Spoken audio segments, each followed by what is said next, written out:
జయ శ్రీమన్నారాయణ. నేను మీ icon astrologer Gattupalli Suresh Babu. మనకి 2026 సంవత్సరం జూలై మాసం. ఈ జూలై మాసంలో అంటే జూన్ జూలై మాసాల్లో మారినటువంటి గ్రహాల యొక్క స్థితిగతులను మనం పరిశీలించినట్టయితే కనుక మనకి జూన్ మాసంలో మారినటువంటి గ్రహాలు గురువు అయితే, గురువుతో పాటు శుక్రుడు కూడా. ఇక 14వ తారీఖు అయితే కనుక రవి భగవాన్ మారుతూ ఉన్నాడు. ఒకవైపే వచ్చేస్తున్నాయి గ్రహాలన్నీ కూడా.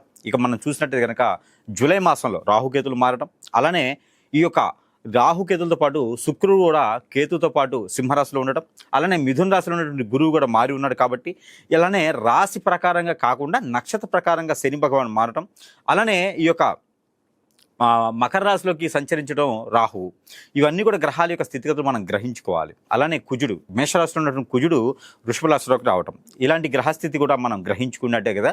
జూలై మాసం మొత్తం కూడా ఈ గ్రహస్థితి ప్రకారంగానే ఈ ప్రెడిక్షన్స్ అనేది ఏర్పడి ఉంటాయి. అలానే ద్వాదశ రాశుల వారికి ఏర్పడేటువంటి ప్రెడిక్షన్స్ ప్రకారంగా ఈ యొక్క జూలై మాసంలో ఏ గ్రహం ఏ స్థానంలో ఉందో చూస్తున్నాం. కాబట్టి ఇక మనం చూసినట్టయితే కనుక ఈ యొక్క గ్రహస్థితి ఉన్నదాని ప్రకారంగా ఇక రాశి ప్రకారంగా చూసినట్టయితే కనుక మొదటిగా మనం గమనించాల్సింది రాశిలో గోచారం అని ఉంటుంది.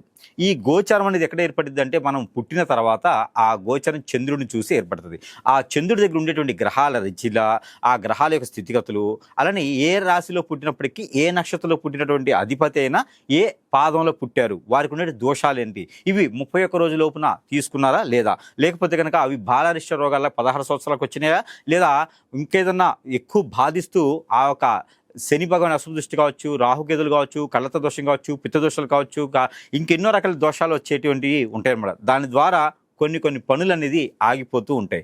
అందులోనూ ఈ 2020 సంవత్సరం జూలై మాసంలో గ్రహాలన్నీ కూడా పెద్ద గ్రహాలన్నీ కూడా మారినాయి. కాబట్టి ఈ యొక్క స్థితిగతుల ప్రకారంగా ఎలా ఉండబోతున్నాయి, అసలు ఏ రాశి వారు ఎలాంటి పనులు చేసుకోవాలి, ఎలాంటి గ్రహస్థితి ఉండడం ద్వారా వారికి ఇంకేదైనా జరిగిందా, అసలు ఏదైనా పరిశీలన తీసుకొని ఒకవేళ జరగాల్సిన పని జరగకుండా ఉన్నప్పుడు, విఘ్నాలు అడ్డం పడేటప్పుడు ఎలాంటి పరిహారాలు చేసుకోవాలి, ఒకసారి మనం ఇవన్నీ కూడా పరిశీలన చేసుకున్నట్టయితే కనుక అందులో మొదటిగా అయితే కనుక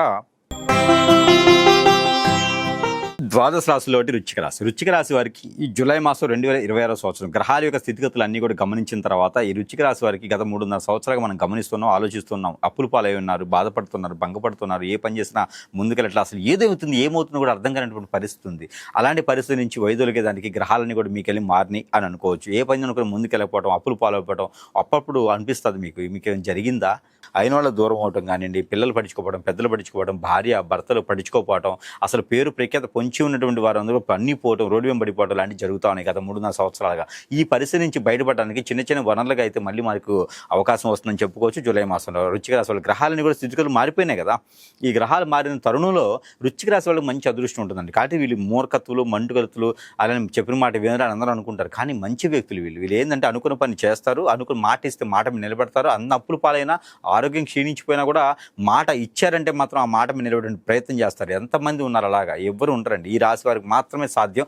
అలాంటి వారికి కూడా మంచి అవకాశం రావాలని మనస్ఫూర్తిగా కోరుకుంటాం. ఆ వచ్చింది కూడా ఇప్పుడు జూలై మాసంలో ప్రయత్నం చేస్తే, 2020 జూలై మాసంలో ప్రయత్నం చేస్తే ఏ వనరైనా సరే మీరు పట్టిందల బంగారెడ్డిన అవకాశం ఉంది. చిన్నపాటి పరిహారాలు లాస్ట్ మనం ఇచ్చే పరిహారాలు చేసుకుంటే కనుక కొంచెం మీద ఇబ్బంది అవుతుంది. లేదా మీ మీద ఇంకేదన్నా హిప్నాటిజం, బ్లాక్ మ్యాజిక్, వశీకరణ, భాగముఖి, భానుమతి లాంటివి చేయించున్నారు, ఇబ్బంది పడుతున్నాను, బాధపడుతున్నాను, నాకు అర్థం కావట్లేదు, కానీ మొత్తాన్ని చేయించినట్టు ఉన్నారు అనుకుంటే కనుక ఖచ్చితంగా మన దగ్గరికి వస్తే దానికి పరిష్కార మార్గం చూపించే విధంగా, లేదా సమీప దూరంలో గురువు ఎక్కడైనా ఉంటే చూపించండి, ఆ విధంగా ముందుకెళ్ళవచ్చు. దాంతోపాటు ఏది మీరు హోటల్ బిల్ అనుకున్నారో, రెస్టారెంట్ అనుకున్నారో, బార్ అనుకున్నారో, రెస్టారెంట్ అనుకున్నారా, బడ్డీ కొట్టు అనుకున్నారా, ఫుడ్ కోర్ట్ అనుకున్నారా, ఇలాంటి ఏదైనా మీరు పెట్టుకుంటే కనుక ఖచ్చితంగా దినదిన అభివృద్ధి ఎలా కనిపిస్తుంది. కాబట్టి జూలై 24 తర్వాత ప్రయత్నం చేయండి, ఖచ్చితంగా మీరు రాణించేదానికి అవకాశాలు కనిపిస్తున్నాయి. దీంతో పాటు మీరు విదేశానికి విద్య కోసం కానీ, రాజకీయ రంగంలో కానీ, సినీ రంగంలో కానీ రాణిస్తాలనుకుంటే కనుక మీకు ఏదైనా పరిష్కార మార్గం చూడాలంటే కనుక సుబ్రహ్మణ్య స్వామికి అభిషేకం ముందుగా చేసుకున్న తర్వాత ఏదైనా సంపాదిస్తే మీకు ఏదైనా ప్రయత్నం కనిపిస్తుంది. గ్రహాల యొక్క స్థితిగతులు అన్నీ కూడా కొంచెం మేర మెలకుగానే ఉంటున్నాయి. కాబట్టి మీరు ఏదైనా ప్రయత్నం చేసుకోవచ్చు. దాంతోపాటు అన్ని రకాల వనరులు కూడా మీ మీద కూడా ఉన్నాయి. కాబట్టి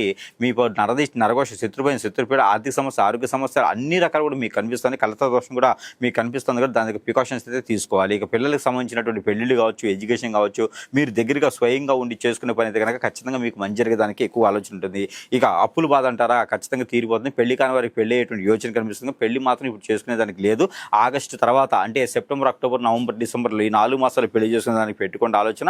ఇప్పుడైతే మాత్రం పెళ్లి కోసం మీరు ఆలోచించొద్దు. దాంతో దాంతోపాటు ఎన్నో రకాల వనరులు ముందుకెళ్ళాలన్నా, జాబ్‌లో వెసులుబాటు కావాలన్నా, ఇంకేదైనా చేయాలంటే కూడా మీరు దీపారాధన చేసుకోవాలి ఖచ్చితంగా. రావి చెట్టు దగ్గర గాని, వేప చెట్టు దగ్గర గాని సా ఏదైనా గురువారం రోజు సాయంత్రం సమయంలో దీపారాధన చేసుకొని మీకు అద్భుతంగా ఉంటుంది. ఇకపోతే ఆర్థికపరమైన ఇబ్బందులు గాని, ఆరోగ్య సమస్యలు గాని ఉంటే గనక, ఆరోగ్య సమస్యలు అయితే మాత్రం ఖచ్చితంగా మీకు నిలబడుతున్నాయి. ఆర్థిక సంబంధించినట్టయితే కనుక ఎప్పుడూ ఉండేవి కాబట్టి మీకు అంతగా బాధించవు. ఇలాంటి చిన్న చిన్న పరిహారాలు చేసుకొని కూడా అదృష్టవంతులు అయ్యేదానికి అవకాశం ఉంది. ఇంకా ఏదన్నా ఎక్కువ సమస్య ఉంది, నీ మీద ఏదైనా హిప్నోటిజం, బ్లాక్ మ్యాజిక్ వశీకరణ లాంటిది జరిగింది, నాకు అర్థం కావట్లేదు, ఏదో జరుగుతుంది మొత్తానికి అనుకున్న వారు, ఇబ్బంది పడేవాళ్ళు లేకుండా ఉండేలాగా ఏదైనా ప్రయత్నం చేసుకుంటే కనుక మీకు అన్ని రకాల సానుకూల పడేటువంటి యోచన కనిపిస్తూ ఉంది. అలానే వృశ్చిక రాశి వారికి అప్పులు తీరేందుకైతే కనుక ఖచ్చితంగా మీకు ఒకటి మంత్రము ప్రతిరోజు పాటించేదానికి ఇది వస్తుంది కాబట్టి ఆ విధంగా ముందుకు వెళ్ళొచ్చు. ఇక మీరేం చేయాలంటే కనుక ఎక్కడైనా స్వామివారు కానీ మీ పరిహారం చేసుకోవడం ద్వారా ఈ రాశి వారికి ఒక మేర ఉపశమనత ఖచ్చితంగా లభ్యపడుతుంది. ఆ పరిహారం ఏమిటంటే కనుక ఎక్కడైనా మీకు ఆలయం ఉంటే కనుక పంచామృత అభిషేకం చేయించండి. శివాలయంలో పంచామృత అభిషేకం చేయించవచ్చు. అలానే హనుమాన్ మందిరంలో ఆకు పూజ చేయించేసి హనుమాన్ మందిరంలో హనుమాన్ సింధూరము, హనుమానికి కర్పూరం బిళ్ళలు, హనుమానికి నువ్వులను ఇచ్చడం ద్వారా మీకున్నటువంటి దయ్యం అంటే మీకున్నటువంటి భయం పోయేసి దయ్యాలు, భూతాలు, పిచాచులు అన్నీ కూడా పోతాయి.